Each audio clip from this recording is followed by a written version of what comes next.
Bonjour et bienvenue. Euh, Suite à série de cours du module expression écrite, maintenant on va étudier ensemble un autre cours qui porte le nom de synthèse de documents, d'accord? La synthèse, et on va aussi la définir, hein, donner la définition par les différentes parties de la synthèse et vous donner quelques exercices comme ça. Euh, bon, je veux juste vous rappeler par rapport à nos amis qui nous rejoignent récemment, ils n'ont pas, peut-être ils n'ont pas, ils n'ont pas une idée sur.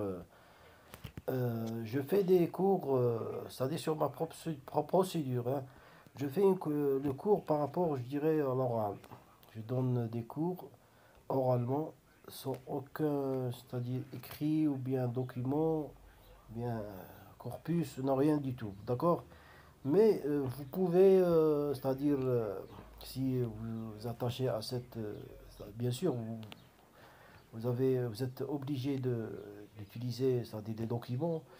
Je vous conseille d'activer l'option du sous-titrage. Comme ça, vous allez voir la vidéo et en même temps lire, hein. Et s'il y a des définitions ou bien des consignes comme ça, vous allez prendre note. Ça c'est bien, c'est sans mettre des PDF parce que vous savez bien que c'est fatigant. Vous avez, vous hébergez un site et ainsi de suite. Alors moi j'aimerais bien, c'est-à-dire prendre les choses simplement et voilà.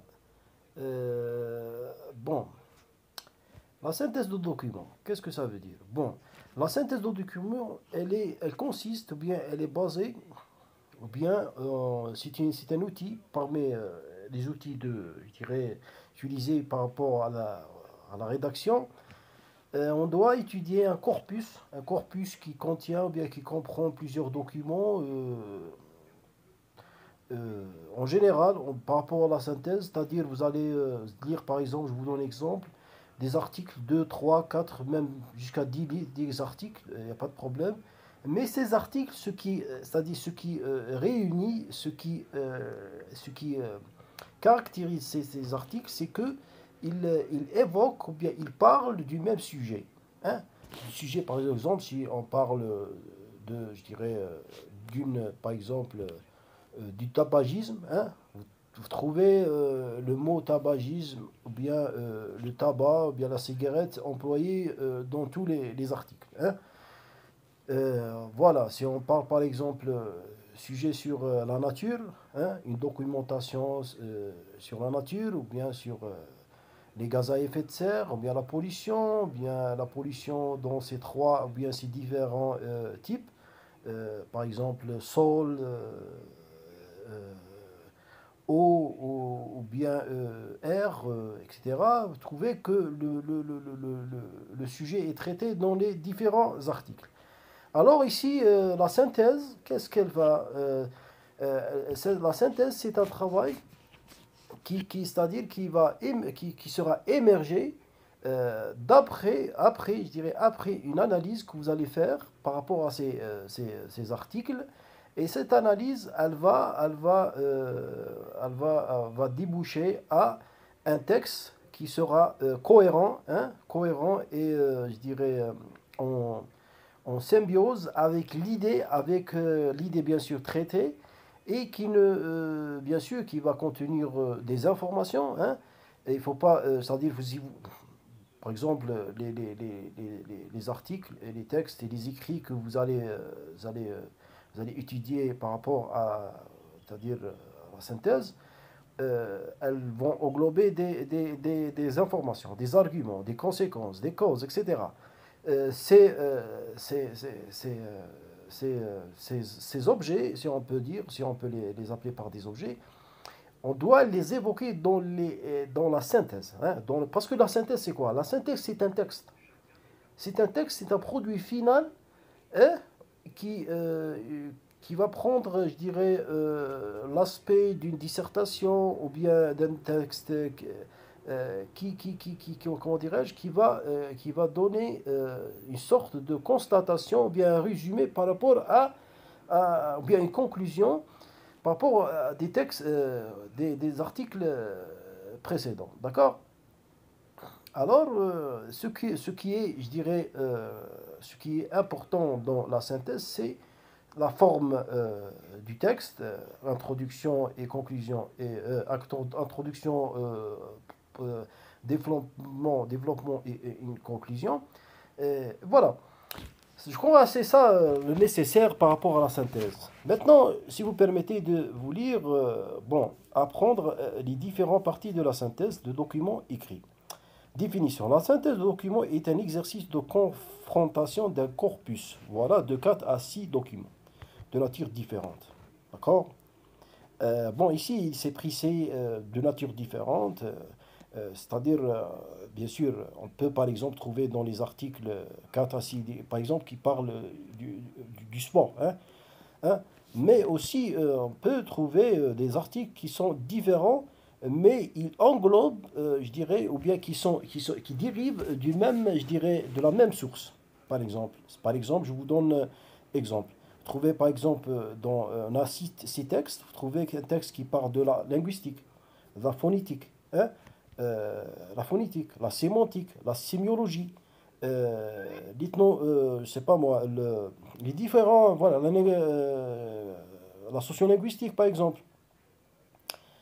Mais lorsqu'on fait une analyse, on trouve que tous ces documents sont liés à quelque chose qui est la langue. Oui, c'est-à-dire il y a toujours quelque chose qui est c'est-à-dire qui a mis ou bien qui a donné naissance à ces différents sujets, etc. Bon, je termine. Si, à 4 à 6 documents de nature différente, ces documents peuvent être soit des textes littéraires, hein, journalistiques, hein, moi je peux ajouter d'autres choses, hein, c'est-à-dire ces textes sont relativement, c'est-à-dire ils ne peuvent pas, je dirais, impérativement liés à la littérature, à un journalisme. Il peut être un texte argumentatif, scientifique, un texte, je dirais, artistique, hein, de théâtre, théâtral, pourquoi pas. Un texte, par exemple, je dirais, une sorte de documentation, hein, une documentation philosophique, pourquoi pas, philosophique, historique, par de l'histoire, une sorte de, je dirais, comment dirais-je, des recommandations, etc. Il y a plein. Soit des représentations photographiques, dessins, humoristiques, tableaux de statistiques, etc. C'est-à-dire que la synthèse, elle étudie ou bien elle traite tous ces différents textes. C'est un exercice de comparaison, à la fois, bien sûr, parce que vous allez procéder à une comparaison, hein, parce que lorsque vous lisez, hein, lisez les textes, vous allez trouver des informations riches en informations et de connaissances. Donc vous êtes obligé de digérer ces informations et les saisir. Et en même temps, vous allez, comment dirais-je, faire une reformulation à ces textes pour que à la fin le projet ou bien votre produit dernier qui émergera à un travail digne et je dirais de taille. Voilà. L'objectif, il ne faut donc surtout pas donner son opinion personnelle et bannir l'utilisation des pronoms je et nous. C'est-à-dire, vous devez être objectif. Donc, ici, la subjectif, non. C'est-à-dire, ici, on est dans le respect, je dirais, et la fidélité du texte. Les auteurs qui ont écrit, je dirais, les textes à préalable, alors ils ont écrit c'est pour des objectifs, hein. Alors nous, lorsqu'on veut faire la synthèse, on doit rester fidèle à ces propos et à ces auteurs. Et ordonner un plan logique bien construit avec des connecteurs logiques nombreux. Il faut dégager des points de commun et les différences entre les documents. Ensuite, reformuler des idées dans un développement organisé et concis. Il ne faut pas citer les textes ou les paragraphes. Voilà, c'est-à-dire garder l'essentiel. On peut dire aussi que par rapport à la synthèse, elle a un côté de résumé, hein, parce que vous évitez ce qui est, c'est-à-dire qui est 20 AIN, 20 AIN, c'est-à-dire inutile, c'est-à-dire superficiel, vous gardez l'essentiel et ce qu'on appelle la concision, hein, c'est-à-dire direct, vous avez le ciblage, aller vers une cible, les différentes parties de la synthèse. Bon, ici on va parler des composants. Vous avez l'introduction, hein, vous avez l'introduction. L'introduction, vous allez, bon, on va essayer de dire quelque chose, commencer par une phrase d'accroche qui éveille l'intérêt du lecteur, d'accord? Bon, qu'est-ce que ça veut dire la phrase d'accroche? La phrase d'accroche, c'est le noyau, c'est le noyau. Par exemple, si vous lisez dans un texte, euh, texte qui parle, je dirais, des narcotrafiquants, hein, de la drogue, hein, les dealers, voilà. La base, c'est quoi? La base, c'est quoi? C'est la lutte contre le fléau, c'est-à-dire contre la drogue, hein. C'est ça. C'est ça la base. Alors la phrase d'Acros, elle doit comprendre, c'est-à-dire le côté de la lutte. Voilà. Bon, cette phrase doit être en rapport avec le dossier dont il faut faire la synthèse, d'accord? Mais éviter des formules telles que depuis la nuit des temps, depuis toujours, voilà, ça, à l'heure actuelle, voilà. Depuis la nuit, c'est locution, si on peut dire, bien ces formules, hein, se sont liées à, je dirais, à la littérature, roman, depuis la nuit des temps, depuis toujours, à l'heure actuelle, autant jadis, etc. Parce que vous êtes dans un texte, c'est-à-dire vous êtes dans un travail, je dirais, comment dirais-je, un travail technique, hein. Elles font remplissage, présenter leur thème de document. Pour ce dernier, on indique l'auteur, le support titre roman de la revue, photographe, la date de notoriété, et surtout, mais rapidement le contenu pour présenter les documents. Euh, d'accord. Sérieusement, d'accord. Indiquer enfin le plan. Bon, ça c'est dans l'introduction. L'introduction, écoutez, je vais vous dire quelque chose. Par exemple, si vous avez 4 articles, bon, vous allez bien sûr les lire, hein, les lire. Ah, trouvez que ces articles sont différents par rapport à l'introduction, par rapport, bon, vous allez formuler une introduction qui va relier les trois ou bien les 4 textes, hein. Mais elle doit être une introduction, je dirais, inédite, par exemple, hein. Vous n'allez pas faire la, vous répétez, bien, vous allez faire le plagiat, hein. Non, vous devez être, comment dirais-je, créateur, hein. Euh, vous devez être créateur. Vous savez comment créer et formuler votre point de vue. Voilà, je pense, voilà, je trouve que, voilà, depuis, et éviter le style littéraire, etc. Être, je dirais, comment dirais-je, dans le bain c'est-à-dire essayer de, ici parce qu'on est dans un domaine scientifique. Là, je crois que, non, je sais pas, c'est sûr. La synthèse, c'est quelque chose de scientifique, hein. Parce il y a il y a des, chez il y a des étudiants qui croient que ceux qui font des études en langue, alors dans le domaine de la langue, c'est-à-dire les langues étrangères, ils ont juste un côté, je dirais, se base sur la littérature. Enfin, ils ne savent pas que la langue, elle traite des sujets techniques et même dans des sujets scientifiques, c'est-à-dire l'introduction, je dirais, de la langue, ils ne peuvent pas transmettre le message parce que, par exemple, je vous donne l'exemple, ça c'est en dehors du sujet, mais juste un petit mot. Ils croient que, voilà, c'est-à-dire ceux qui font des études scientifiques, ils croient que c'est tout est machinal, tout c'est-à-dire calculé et tout est, voilà. Non, c'est faux, hein, c'est faux. Parce que je veux dire, là, moi, je pense que sauf sans la littérature dans notre vie, dans la langue, je parle de la langue, c'est pas la littérature. La langue, on peut pas exprimer, on peut pas communiquer, on peut pas parler, parce que les scientifiques, lorsqu'ils ont créé ou bien inventé quelque chose, hein, qu'est-ce qu'ils ont procédé par l'expérience. Et l'expérience, c'est l'œuvre de quoi? Elle dérive de la philosophie, hein. Et la philosophie, c'est quoi? La philosophie, c'est la mère et c'est de toutes les sciences. C'est le début, hein. Et le début a commencé par la langue, c'est-à-dire par communication. La communication, c'est la base. Non, c'est rien, ça n'a rien à voir avec le sujet, mais juste pour vous donner une euh, petite. Et aussi pour encourager les gens qui croient que les études dans le domaine de langue, c'est vain, et ben, je vous dis non, vous avez tort. Il faut être confiant et voilà, et continuer. Bon, l'introduction, voilà, vous devez faire une introduction par rapport, créer une introduction, reformuler une introduction. Elle doit être pertinente, elle doit être, je dirais, concise.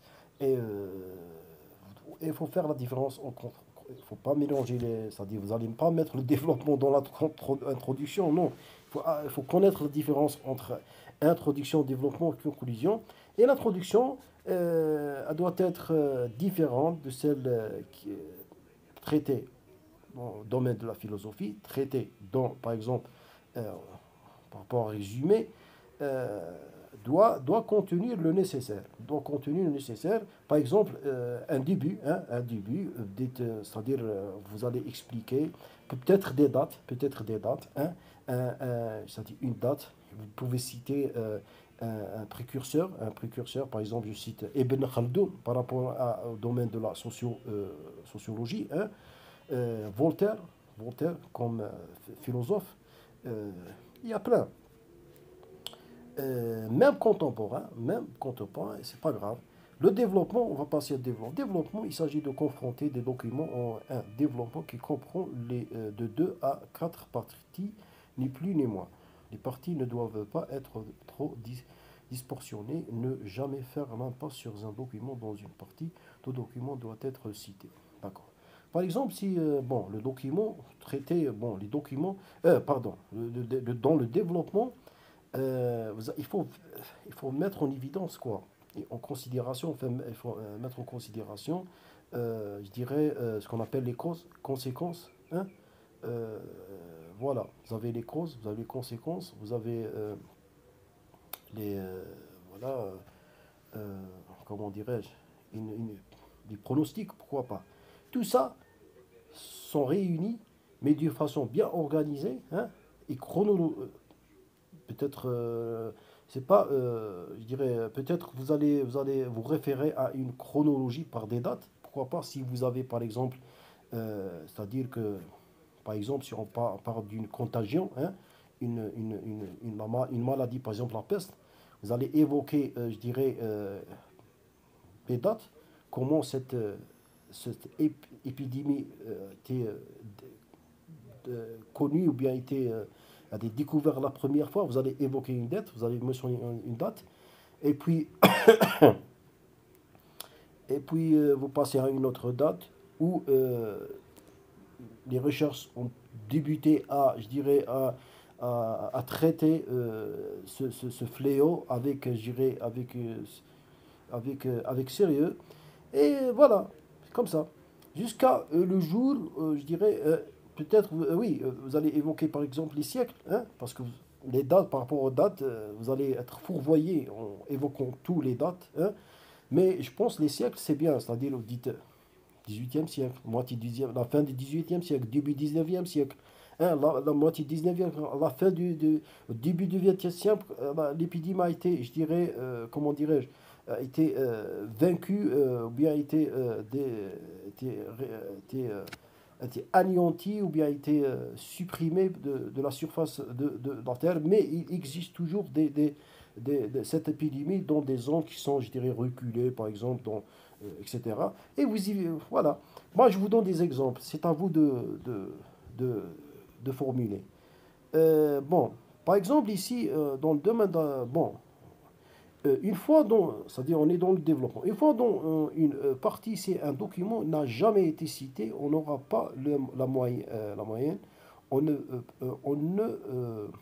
on ne traite pas les documents par partie. Ce n'est pas un plan ni une confrontation. Ainsi, la première partie ne saurait présenter tel document, la deuxième aimait tel, la troisième la suivante. Un document n'est donc jamais traité tout seul dans une partie. Chaque partie contient deux ou trois paragraphes. Un document n'est donc jamais traité tout seul dans une partie. Voilà, par exemple, un document, voilà, un document, il porte plusieurs domaines, hein.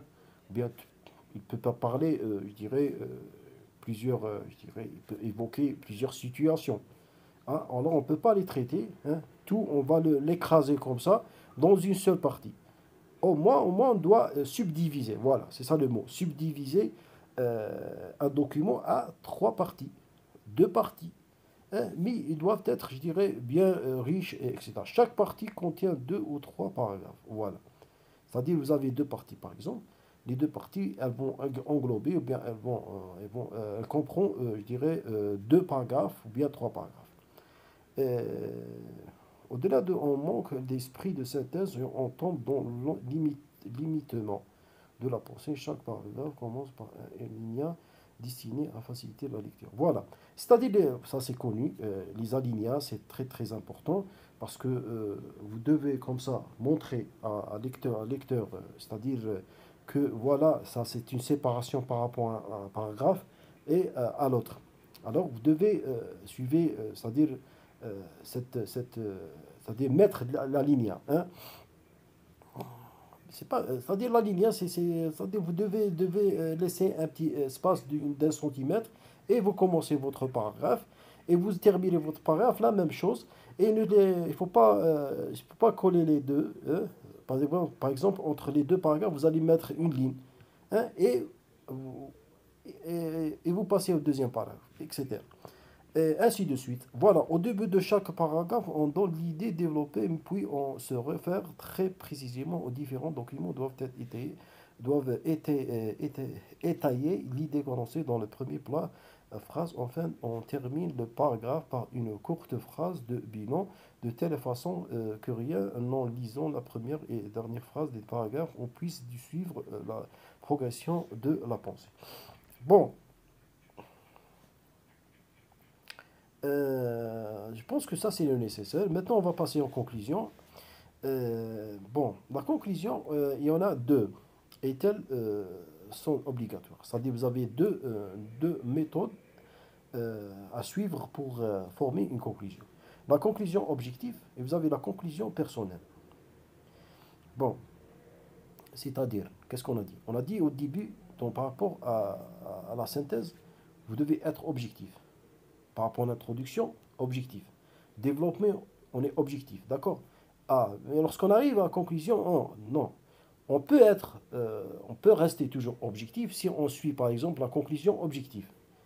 On peut être subjectif, c'est-à-dire donner votre opinion. Bon, la première, la conclusion objective, elle établit le bilan objectif de la synthèse, sans reprendre le plan en 3 à 5 lignes. On constate d'accord le désaccord, l'incertitude des documents à propos du problème posé. D'accord? Qu'est-ce que ça veut dire? Ça veut dire, c'est-à-dire, on va rester fidèle, hein?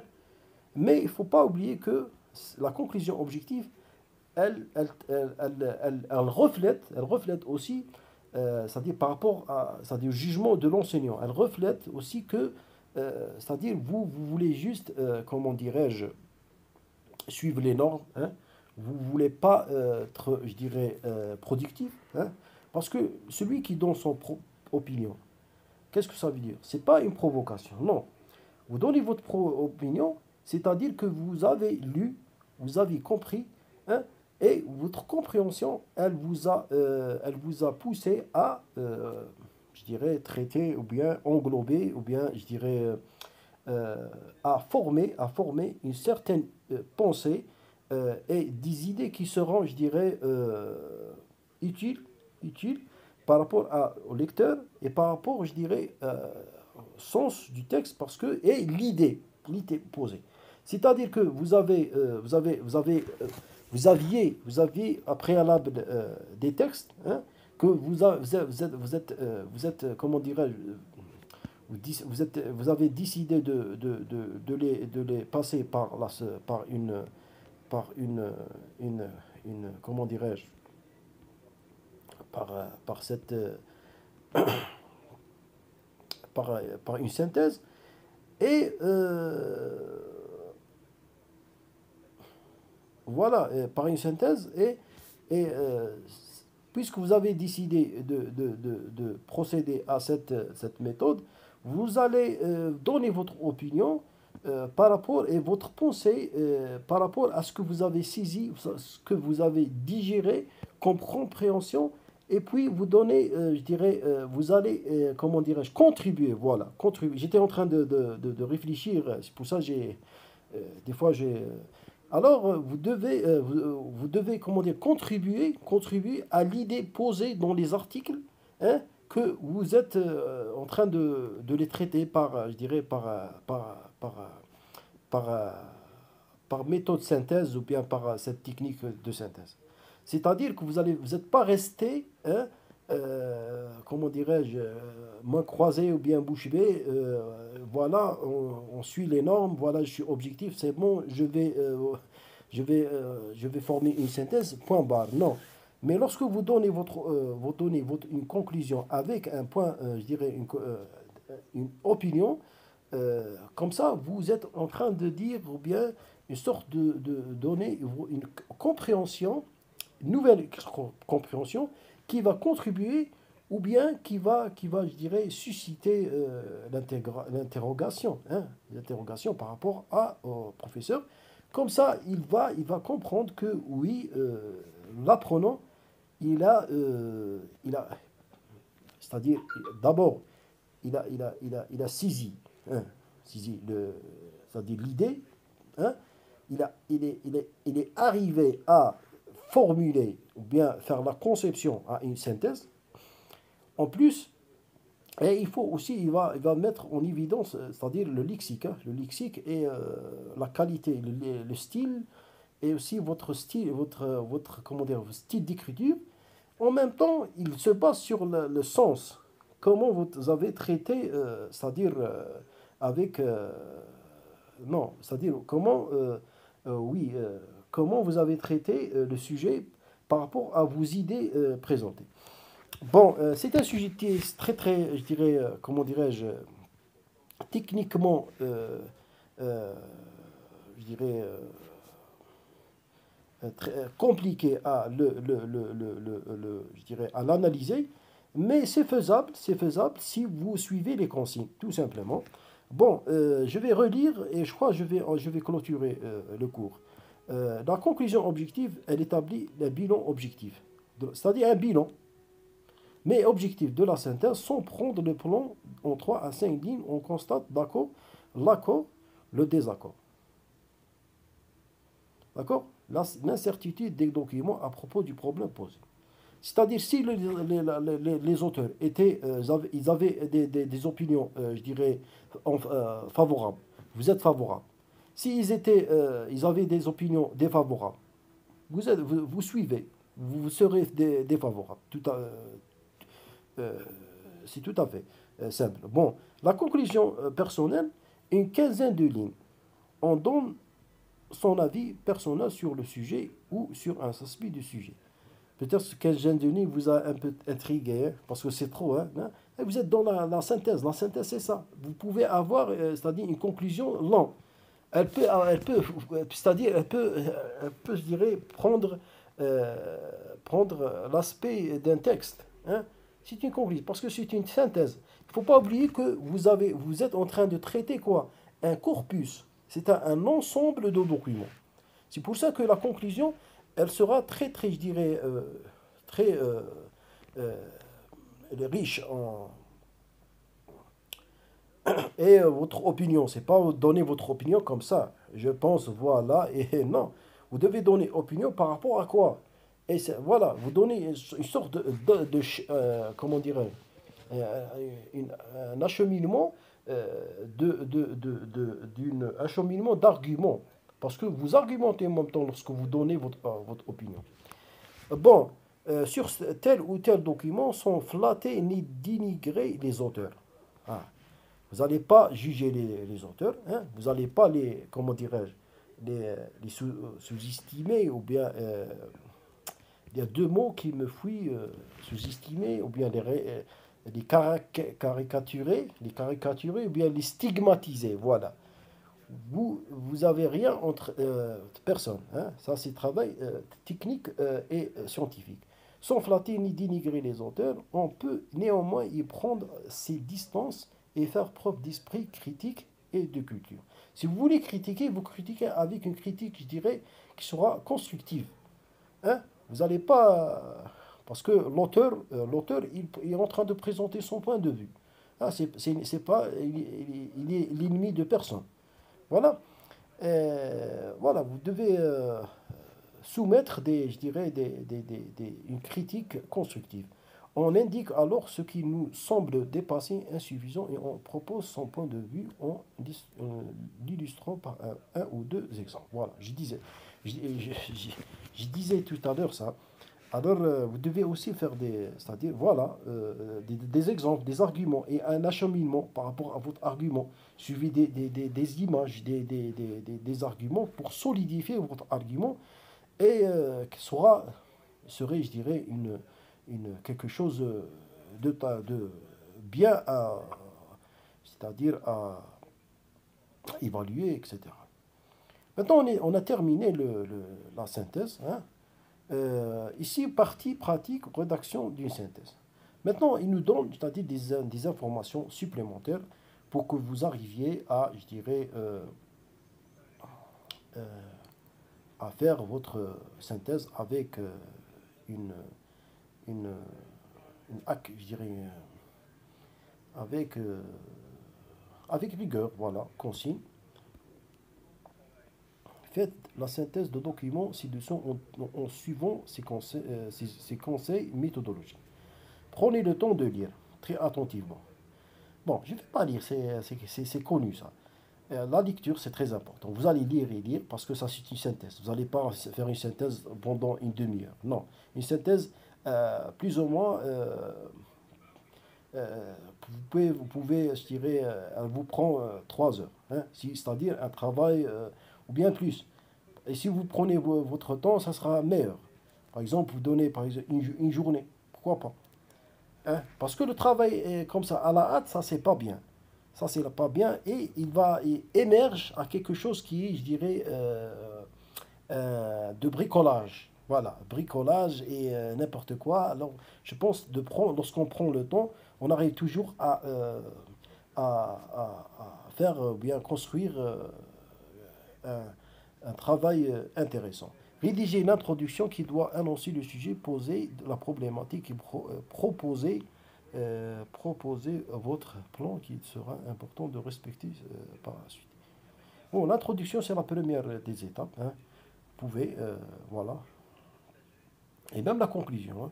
Même- Si tout dépend je dirais, votre style de travail, votre technique, comment vous arrivez à saisir les choses. 3, rédiger la conclusion. Voilà. C'est-à-dire, l'auteur ici, il anticipe l'introduction et la conclusion. Rédiger la conclusion qui doit ouvrir le débat sans toutefois contenir d'idées personnelles.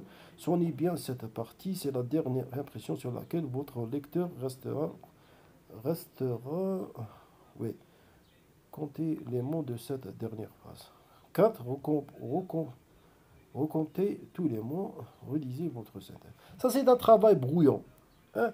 Mais ça, c'est un travail brouillon. Normalement, vous devez le préparer à préalable chez vous, parce que pendant l'examen, vous n'allez pas faire ça. L'examen, c'est la pratique. Vous allez directement procéder mais ce que j'ai vu, pendant les examens, ils vous donnent pas, c'est-à-dire, ils vous donnent pas une synthèse, parce que synthèse, ça prend beaucoup de temps. Et l'examen, 1 heure et demie, ça, c'est pas suffisant. C'est un travail TD, mais je vais vous dire quelque chose. Vous pouvez avoir une question dans l'examen. Parce que si vous n'avez jamais travaillé, vous n'avez jamais procédé à une synthèse. Comment vous allez tirer des informations et avoir des informations si on ne fait pas des pratiques, on ne fait pas des exercices, etc. Peut-être vous aurez dans l'examen une question directe. Hein. Par exemple, il vous pose une question par rapport au brouillon fait ou bien préparé par rapport à la synthèse. Il vous donne une question. Il vous dit par exemple, quelles sont les étapes les premières étapes c'est-à-dire à faire ou bien à préparer pour une synthèse. Les premières étapes. On a lu maintenant que les premières étapes, c'est quoi?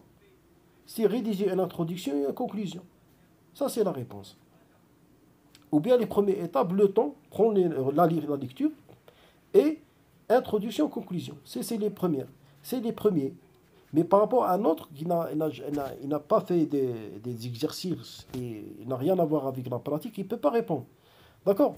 Ça, c'est juste une petite remarque. Bon, je pense que le sujet est très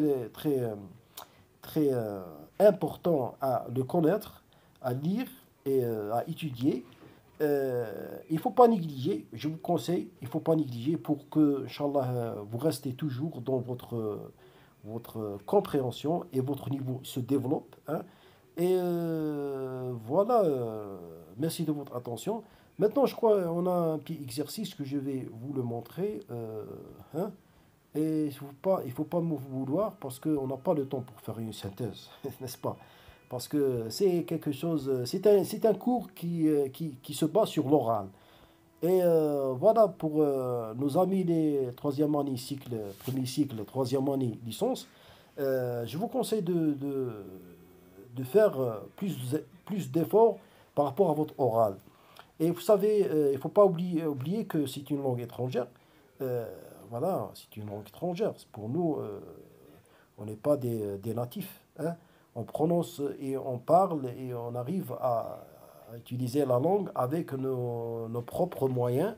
Parce que vous savez bien, pour les études de langue, vous êtes comment dirais-je, il vous faut beaucoup de choses, beaucoup de moyens, beaucoup de, je dirais, euh, parce que l'étude à l'étranger, il ne contente pas que sur les études faites en université. Non, ils ont ce qu'on appelle les séjours linguistiques, hein. Ils partent à l'étranger, il vit une période, par exemple, il passe une période, je dis il vit, non, il passe une période à l'étranger pour acquérir, je dirais, pour renforcer et solidifier leur oral. C'est ça, et ça, ce qui est pas, je dirais, euh, euh, qui n'est pas, qui n'est pas, je dirais, impliqué chez nous. Oui, c'est pour ça, on a toujours, mais alhamdoulilah, on a un niveau et on peut avancer. Voilà, voilà, on a besoin de rien. Et voilà, je vous souhaite une agréable, je dirais, euh, euh, une agréable journée et aussi une, comment dirais-je, je souhaite que vous puissiez, vous arrivez à, à bien comprendre les cours, hein. Avant d'oublier, bon, je disais tout à l'heure que voilà, je vous donne un exercice, voilà, cet exercice, non, ça c'est un texte qui part du sport. Je suis en train de zoomer parce que je savais bien que lorsqu'on utilise ce truc de, de rediffusion, non, d'enregistrement, les lettres, il apparaît un peu illisible. Comme ça, je crois que vous voyez bien, d'accord? Voilà, je défile. Document 2. En général, vous allez pas, euh, voilà.